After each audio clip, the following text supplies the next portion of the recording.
friends, followers, fans, fantabulous people who love cars.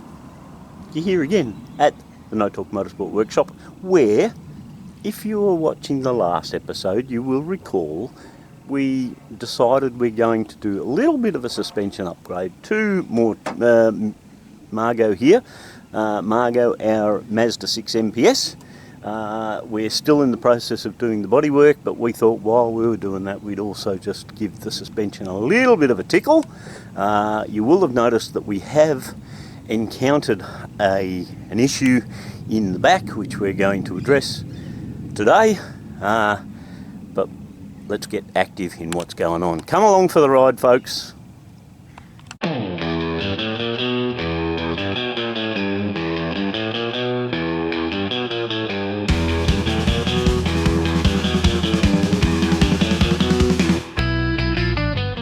So if you recall, when we were looking at the individual suspension components last time, in the front here we said this is nothing unusual.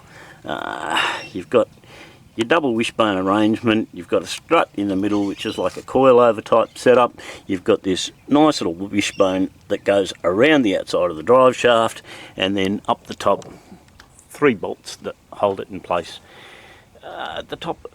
So really nothing unusual, just a couple of extra little hoses to undo. We'll get into that and get that done really quickly. So just these 2 bolts, the one here, the one through the lower control arm, through that that Y-bone type linkage, and that'll come out. I'm going to undo both sides because, as you can see here, the sway bar is also attached to that, and so if I do both sides at the same time, it's going to make it easier to drop that out, because the whole sway bar will come down. I won't be fighting against each side. We've also undone the brake hose there, so that's ready to go. So let's get the other side unbolted on that bottom linkage, and then we'll take the actual strut pieces out. And as we had anticipated, taking those couple of bolts out, and you see that linkage is just separated off from the main suspension piece. Let's get up top now. Put a rattle gun on those 3 bolts at the top, hanging onto it of course, otherwise it's just going to drop out, and we'll get the old ones out. So there are the old ones removed, simple as we saw.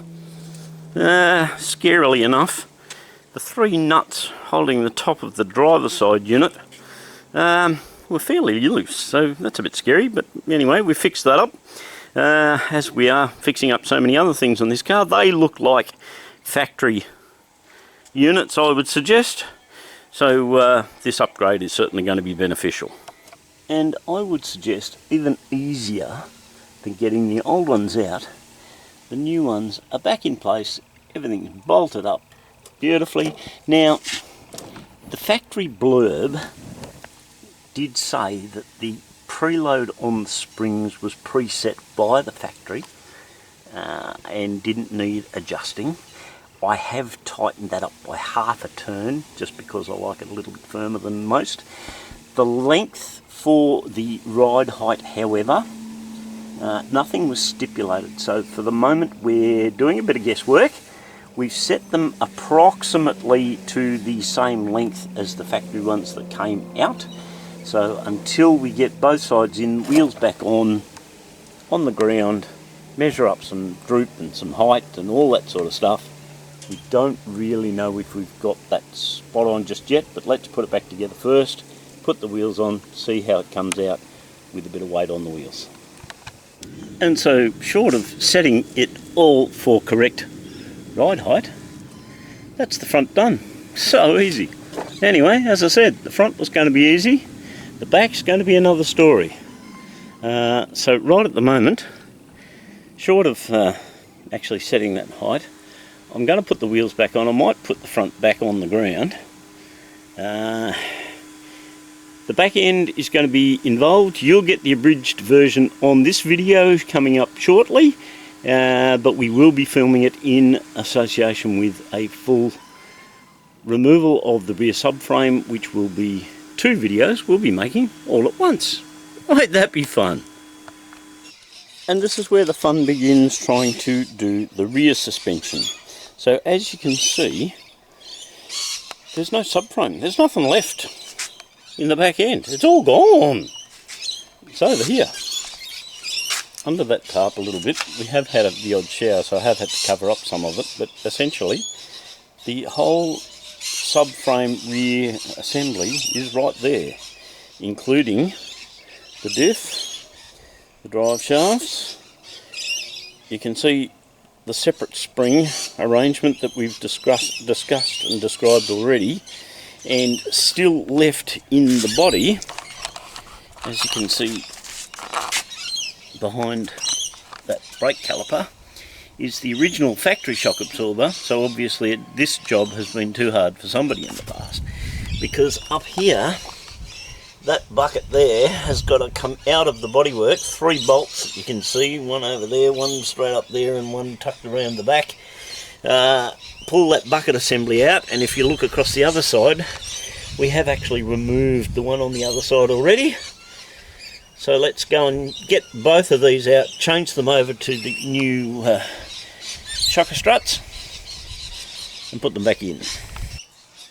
This whole rear assembly had to come out because if you look here where the bottom of the shock absorber mounts, if you imagine, and now that I've actually unbolted this one from the bodywork,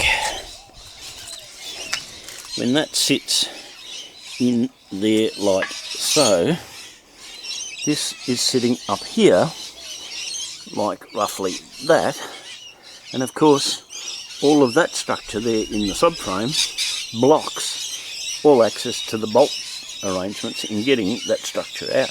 So this is why this whole subframe has to come out, just to change the rear shock absorbers. Sounds like a whole lot of work, but you know, while we're here, we're going to do some other stuff on the subframe. That'll be in a completely separate episode. But for the moment, let's go and change these. Not rocket science, just the 1 bolt at the top.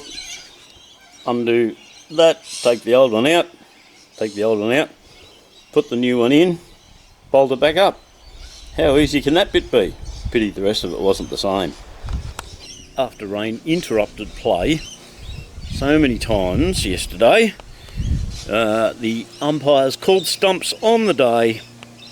We had to wait until a bit of a clearing in the precipitation today, but we have managed to get both the shock absorber buckets bolted back into the bodywork, so the shock absorbers are back in place. And the only thing left to do now is to refit the subframe back in place to get everything sort of checked out and measured up.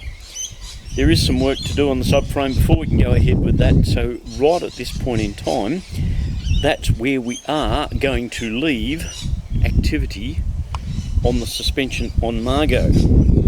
And so, trendsetters, as far as the suspension goes on Margot, we have to get the subframe back in, and we will then, on the next episode, do all the final adjustments. So we'll get the ride height set right, we'll get the length of those rear shock absorbers set to the correct length according to the sag of the control arms and so forth. So thanks once again for tuning in. If this has helped you with your Mazda MPS, yes, it has been a little bit of a stumbling block in there in the middle of it, but we have been able to get a result. At the end of all of this process, we will do a review exactly what sort of a difference it has made to the drivability of this car. So yeah, it's good reason to come on back. Keep an eye out. We've got the episode of dealing with the subframe in or out and back in again coming to you very, very soon. We'll then get the bodywork finished, take it for a drive, and I'm going to do a full review on just what sort of a car, as a daily driver, these Mazda MPSs are like. come on back and see us soon.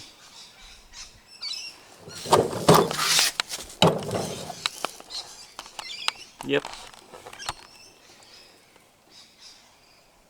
Still some patchwork to do. Front guard, front bonnet, bumper bar. Do this subframe. Check those mounts on the diff. It'll all be good. It's all worth it in the end. Ripper. See you again sometime on the next episode.